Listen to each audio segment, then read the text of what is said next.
जय श्री गणेश, जय श्री राम। प्रियजनों, आज मैं आपको फाल्गुन शुक्ल पक्ष की आमलकी एकादशी की तिथि, व्रत कब से कब रखा जाएगा, पारण कब होगा और कथा क्या है, वो मैं उसको इसमें आपकी जानकारी देने जा रहा हूँ। तो सबसे पहले हम शुरुआत करते हैं आमलकी एकादशी की कथा से। आमलकी एकादशी कथा। मादांता बोले, हे ब्राह्मण, हे महाभाग, हे ब्रह्मयोने, जो आपकी मेरी ऊपर कृपा है, ऐसा व्रत कहिए जिससे कि मेरा कल्याण हो। वशिष्ठ जी बोले, इतिहास सहित व्रतों में उत्तम व्रत कहता हूँ और संपूर्ण फलों को देने वाला है। हे राजन, आमलकी का व्रत सबसे बड़े पापों को नाश करने वाला और सब लोगों को मोक्ष देने वाला तथा 1000 गोदान के फल को देने वाला है। ऐसा करने वालों को याद की जैसे कि मुक्ति। उस प्राचीन इतिहास को मैं कहता हूँ।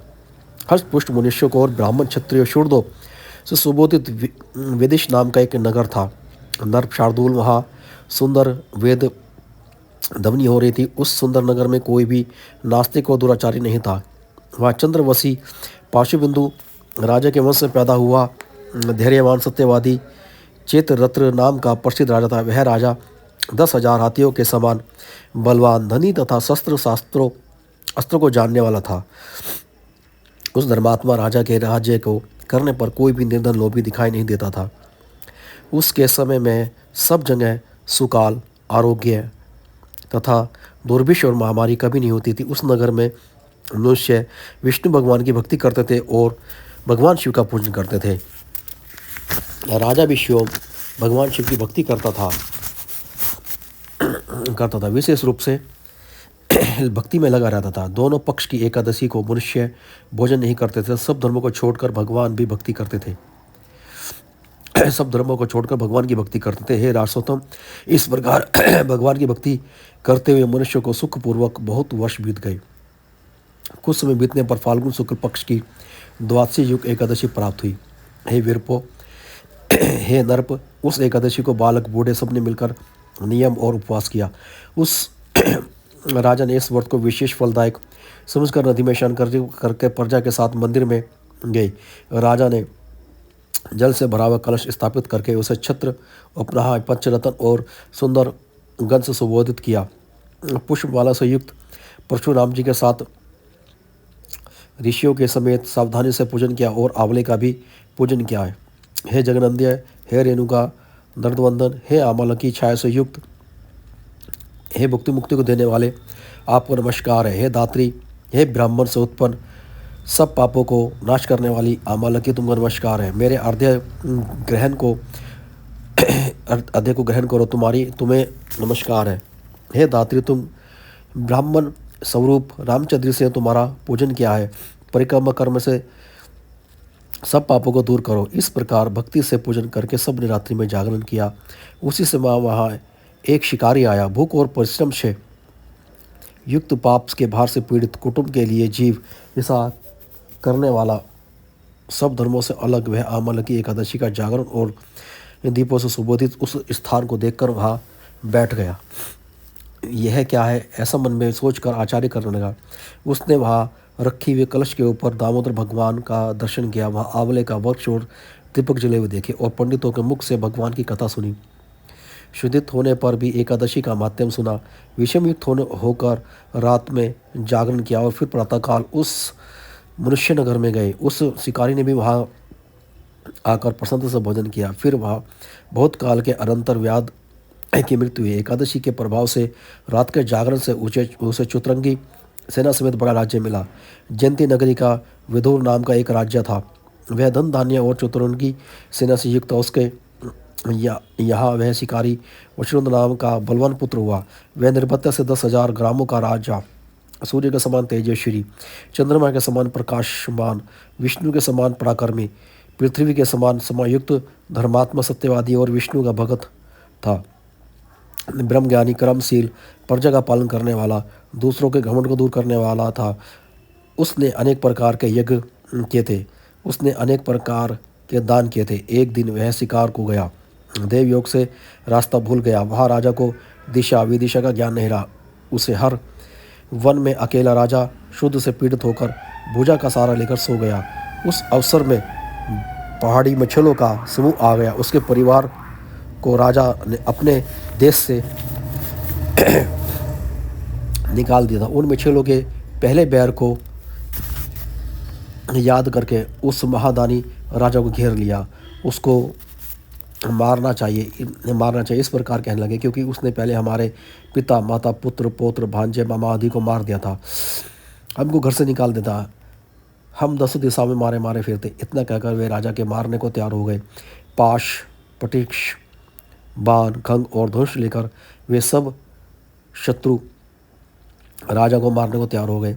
वे सब शास्त्र गिरते रहे, परंतु राजा के शरीर से चोट नहीं आई। उसके शास्त्र नष्ट हो गए, वे मछेले निर्जीव हो गए। शस्त्र कुंठित होने से वे सब बेहोश हो गए। एक कदम चलने की उनमें शक्ति नहीं रही। जो राजा को मारना आए थे वे सब दुखी हो गए। इतने में भी समय भी राजा के शरीर से दिव्य सुगंध के सुंदर वस्त्र आभूषण से युक्त शुभरंग सुंदरी एक सुंदर स्त्री पैदा हुई। सुंदर माला धारण किए हुए टेढ़ी भरकुटी वाली नेत्र से अग्नि बरसाती हुई, दूसरी काल रात्रि के समान हाथ से चक्र लिए क्रोध में भरी हुई मछलियों को मारने के लिए दौड़ी। उसने कुकर में मछलियों को मार दिया। फिर राजा जी की नींद खोली। तब उसने उस आचार्य को देखा और मरे हुए मछलियों को देखकर राजा को हर्ष हुआ और बोला कि परम बिहारी, मछलियों को किसने मारा है? इस काम को करने वाला कौन मेरा अधिकारी है? निष्काम और विषम में बैठे हुए राजा को देखकर सभी आकाशवाणी हुई, केशव भगवान के अतिरिक्त शरणागत की रक्षा करने वाला कौन है? इस प्रकार आकाशवाणी को सुनकर राजा भाग्यचार्य हुआ। वो कुशल पूर्वक वन से अपने घर आ गया। धर्मात्मा राजा ने इंद्र की तरह राज्य किया। वशिष्ठ जी बोले, हे राजन, जो श्रेष्ठ मनुष्य अमावस्या की एकादशी का व्रत करता है वे निसंदेह विष्णुलोक को जाते हैं। तो इस तरह से ये कथा हमें ये ज्ञान देती है कि हमें जो भी करना चाहिए शुद्ध कर्म करने चाहिए, पुण्य करने चाहिए, भगवान की भक्ति में हमेशा लगे रहना चाहिए और भगवान की भक्ति करते हुए हमें वो शुद्ध कर्म करने चाहिए कि जिससे कि भगवान प्रसन्न हो। जिस प्रकार एक शिकारी ने अनजाने में पापों से भरा हुआ था और श्री हरि की पूजा कर रही, श्री हरि का जागरण किया, एकादशी की कथा सुनी और अनजाने में किए हुए इस पुण्य का उसको कितना बड़ा फल मिला कि वो इंद्रदेव की तरह राजा बना और बहुत लंबे समय तक उनने राजा बनकर अपने राज्य की सेवा की। इसी प्रकार से हमें ये कहानी यह सिखाती है कि सबसे बड़ी जो पूजा है वो पुण्य है। आदमी को जितनी भी हो सके अपने पुण्य करने चाहिए, जिससे कि किसी भी जन्म में उसको पाप से युक्त ना रहना पड़े, उसे हमेशा पाप से मुक्ति मिले। तो हर कहानी का, हर कथा का यही उद्देश्य होता है अंत में कि जो भी है वो धर्म की जय है, अधर्म का नाश है और हमेशा जीत जो होती है वो सच्चाई की और धर्म की होती है। तो इस प्रकार से हर एकादशी की कथा साल में कभी 24 आती है, कभी 26 आती है। जैसे कि मल मास बढ़ गया तो 26 हो गई और मल मास अगर घट गया तो 24 हो गई। जितनी भी एकादशी आती है दोनों एक समान होती है, चाहे वो शुक्ल पक्ष की हो चाहे चंद्र पक्ष की हो, दोनों एकादशी एक समान है। कभी भी ये नहीं सोचना चाहिए कि किस पक्ष की या शुक्ल पक्ष की अलग है, दोनों एक समान होती है। तो इस तरह से हमें एकादशी का व्रत हमेशा एक समान रख के करना चाहिए और दान पुण्य हमें करते रहना चाहिए। और इस बार अमावस्या की एकादशी जो है शुक्रवार को कल मनाई जाएगी। जैसे कि आज मैं कथा जो है 26 तारीख को बोल रहा हूँ और जो है 27 तारीख को एकादशी की कथा रखी जाएगी। तो इस वजह से आप जो है 27 फरवरी को ये अमावस्या की एकादशी करें। इसे कहीं पे रंग भरी एकादशी भी कहते हैं। तो इसमें यह ना सोचे कि अमावस्या की एकादशी हो या रंग भरी एकादशी अलग अलग है, दोनों एक ही है। और पारण जो है वो शनिवार को सुबह अमृत वेला में उठकर पूजा करें। अमृत वेला में ना उठे तो ब्रह्म मुहूर्त में उठे और अपना पूजा पाठ करके सूर्य देव को जल देकर एक चावल का दाना खाकर अपना व्रत खोलें। इस प्रकार से आप जो है व्रत का पालन करें। तो ये सब विधि बहुत ही नॉर्मल सी और छोटी सी है। और व्रत रखने की विधि वो ये है कि आप 10वीं के दिन शाम को खाना खाने के बाद जो है कुल्ला कर लें दंतमंजन कर लें और फिर जो है आप अपने आप को शुद्ध कर लें। और अपने आप को शुद्ध करने के साथ साथ अपनी आत्मा को भी शुद्ध करें, क्योंकि आत्मा का शुद्ध होना ज़रूरी है।